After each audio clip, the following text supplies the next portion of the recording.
అదే RTV app వార్తల్ని క్షణాల్లో చదివే అవకాశం ఉంటుంది. ఒక న్యూస్ పేపర్, ఒక టెలివిజన్ ఛానల్ మీ చేతుల్లో ఎప్పుడూ ఉంటాయి. ఇంద్రవెల్లి సభకు సర్వం సిద్ధమవుతుంది. ప్రధానంగా మనం ఇంద్రవెల్లి సభ వద్ద ఉన్నాం. ఇంద్రవెల్లి సభ రేపు పొద్దున ముఖ్యమంత్రి రేవంత్ రెడ్డి 1 o'clock నేరుగా అటు కేస్లాపూర్ చేరుకుంటారు. కేస్లాపూర్ చేరుకొని మెస్రం వంశస్థులతో ఆ సమావేశం ఏర్పాటు చేస్తారు. అనంతరం సాంప్రదాయబద్ధంగా నాగోబా తల్లికి అటు పూజలు నిర్వహిస్తారు. పూజల అనంతరం నేరుగా ఇటు ఇంద్రవెల్లికి చేరుకుంటారు. ఇంద్రవెల్లి చేరుకున్న అనంతరం ఇంద్రవెల్లిలో స్మృతి వనానికి సంబంధించి ఆ ఇంద్రవెల్లి పోరాటంలో ఎవరైతే అమరులైనరో దానికి సంబంధించిన స్మృతి వనానికి సంబంధించి అన్ని పూర్తిగా శంకుస్థాపన చేస్తారు. శంకుస్థాపన అనంతరం నేరుగా సభలో పాల్గొంటారు. దాదాపుగా 50,000 మందితో కాంగ్రెస్ పార్టీ సభ ఏర్పాటు చేసే ప్రయత్నం చేస్తుంది. దీంట్లో ప్రధానంగా ఇక్కడి నుంచే పార్లమెంట్ ఎన్నికలకు సంబంధించిన సమర శంకరావం ఊతాడని అయితే ప్రధానంగా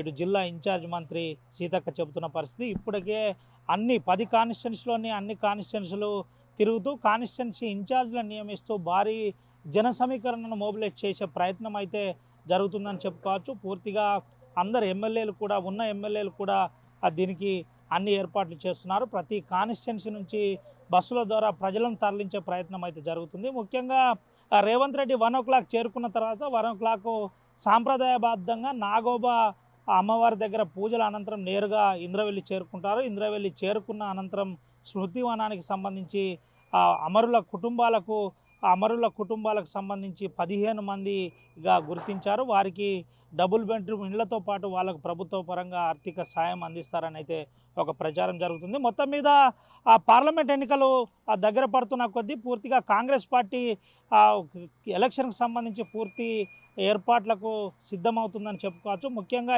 ఎన్నికలకు సంబంధించిన సమర శంకరావం ఇక్కడి నుంచే పూరిస్తారని అయితే ప్రచారం జోరుగా సాగుతుంది. కెమెరా సుమంతో అవినాయక్, ఆర్టీవీ, ఆదిలాబాద్ నుండి. మరిన్ని వీడియోస్ కోసం ఛానల్ ని సబ్స్క్రైబ్ చేయండి. లేటెస్ట్ అప్డేట్స్ కోసం వాట్సాప్ ఛానల్ ని ఫాలో చేయండి. అండ్ లింక్ డిస్క్రిప్షన్ లో ఉంది.